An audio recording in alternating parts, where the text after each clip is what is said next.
আসসালামু আলাইকুম, কেমন আছেন সবাই? আজকে সকাল সকাল উঠছি ঘুম থেকে, নানুর বাসায় যাইমু, তাই জলদি করে একটু বাসাটা গুছিয়ে নিলাম। তারপর এই তো এখন বাসা ঝাড়ু দিতেছি। দেখুন আমার বাবু কী অবস্থা করে রাখছে। এই যে গোছানো কমপ্লিট, এখন ফ্রেশ হয়ে নিমু। তারপর আমার সকালের নাস্তা পান্তা ভাত আর দই। আজকে অনেক গরম পড়ছে, গরমের মধ্যে পান্তা ভাত আর দই অনেক ভালো লাগে। আপনাদের কার কার পছন্দ এটা? কোথাও বাইরেতে গেলে যে কীভাবে সময় চলে যায় বুঝতে পারি না। তো আমার খাওয়া দাওয়া শেষ করলাম, এখন ছাদে যাইমু। যে আমার গাছগুলা কী অবস্থা, গাছগুলা যত্ন করা হয় না, গাছ মরে যেতেছে। কয়দিন বৃষ্টি ছিল, তারপর এখন আবার রৌদ্র। এই যে ফুল দিচ্ছে আমার গাছে, এই গাছগুলো কেমন হয়েছে। এই যে গাছগুলো রোদে আয়না রাখছি, এখন গাছে একটা ফুল দিচ্ছে অনেক সুন্দর, পড়ে গেছিলো। এই যে গাছগুলো এখানে রাখছি।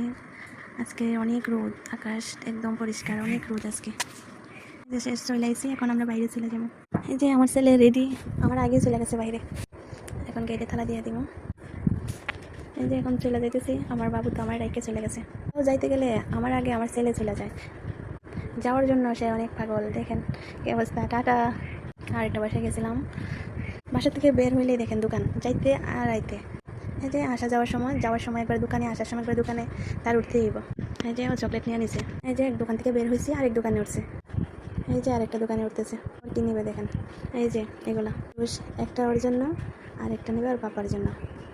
এই তো শেষ, এখন আবার চলে যেতেছি। মা ছেলে একসাথে হাঁটতেছি। আমার ছেলে তো আসা যাওয়া করলে ভালো লাগে, ওর তো বাসা থাকতে চায় না, শুধু ঘুরতে চায়। যত জলদি করি না কেন, কোথাও যেতে গেলে কি এইভাবে যে লেট হয়ে যায় বুঝতেই পারি না। এই তো চলে আসছি আমরা, আমার আগে আমার ছেলে চলে যায়, সব চিনে। এই যে উঠতেছে, আমার আগে আগে যায় আমার ছেলে। নানুর বাসা গেলে আসতেই চায় না, মানে জোরাজুরি করে। এই তো চলে আসছি, পাপারে ডাকতেছে আমার ছেলে। এই তো পাপা ডাকতেছে,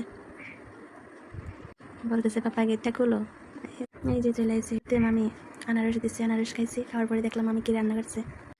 মামির রান্না প্রায় শেষ, এত জলদি জলদি আসছি, তারপরে ওর মামি রান্না করা শেষ। তো আজকে মামি কী কী রান্না করছে দেখি একটু। টমেটো, আলু, বাইম মাছ। এই যে দেখেন মামির রান্না কমপ্লিট, সব কিছু শেষ। রান্না দেখার পরে সাথে সাথে আমি খাওয়া শুরু করে দিই। এই যে ভাত, শাক ভাত, অনেক ভালো লাগছে। নানুর বাসা কাছে হতে ভালো হয়েছে। আমার নানুর বাসাটা এত দূরে, যা গাড়ি ঘোড়া কিচ্ছু লাগে না, কয়েক মিনিটে আইটা চলে আসি যে কোনো। এই তো অনেক খাইয়ে ফেলছি, ভালো খাওয়া শেষ, আজকে বেশি খাইছি। এই যে আমার বাসায় আসার পরেই আমার ছেলে উদাও, আমার খাবার শেষ কিন্তু আমার ছেলে নাই। ওরা নিয়ে যে কত টেনশন, গেটটা খোলা থাকলে হয়তো নিচে, নয়তো বা ছাদে। এই যে দেখেন কোথাও নাই, কোথায় গেছে বেলকনিতে। হ্যাঁ এই যে আমার ছেলে সাইকেল চালাইতেছে, দেখছেন। শেষ, আমরা বাসায় চলে যাবো। আমার ছেলে যাইতে চায় না এদের বাসা থেকে। এই যে আমি চলে আইছি, আবার চলে যায় বাসায়, আবার চলে যায় বাসায়, তারপর আবার নিয়ে আসি। এই যে বাসায় যেতে চায় না, কারণ বাসায় গেলে বন্দি। এই যে বাসায় যাওয়ার সময় আমরা সবজি কিনে নিয়ে যাই, আবার ভ্যান গাড়ি টানা শুরু করছে। এই কথা আমার ছেলে কাজ ছাড়া থাকেই না। দেখেন ওদিকে আবার আরেকটা দোকানে উঠছে। এই যে দেখেন আবার দোকানে উঠছে, আসার সময় একবার, যাওয়ার সময় একবার। এই তো চলে আইছি বাসায়। নানুর আনতে গেছিলাম, কিন্তু নানুই আসে না আমার সাথে। তারপর এই যে ডাটা, তেল, এগুলো নিয়ে আইছি আসার সময়। আজকে অনেক গরম পড়ছে, তাই অনেক গরম পড়ছে আজকে, তাই আইসক্রিম খাইলাম। দেখেন আমার ছেলে আইসক্রিম দিয়ে কী অবস্থা করছে। তারপর নানু আসে, নকশি পিঠা বানাই। যে নকশি পিঠা, এটা আমার ফেভারিট, অনেক ভালো লাগে পিঠাটা। আমার দাদু নানু বানাইতো, আমার নানু পিঠা বানাইতেছেন। এই যে কড়াই বসাই নিচ্ছি, এখন পিঠাগুলো বাজবো। এই যে উল্টে পাল্টে এনেছি, আমার বাজা কমপ্লিট। এইভাবে বাইজা নিচ্ছি সবগুলো পিঠা। আজকে এই নকশি পিঠা খাওয়ার জন্য নানুর বাসায় গেছিলাম সকাল সকাল উঠে। এই পিঠাগুলোর জন্য নানুর বাসায় গেছিলাম, নানুর আনার জন্য। ধন্যবাদ নানু, তুমি ভালো থাকো, সুস্থ থাকো, অনেকদিন বেঁচে থাকো। আল্লাহ হাফেজ।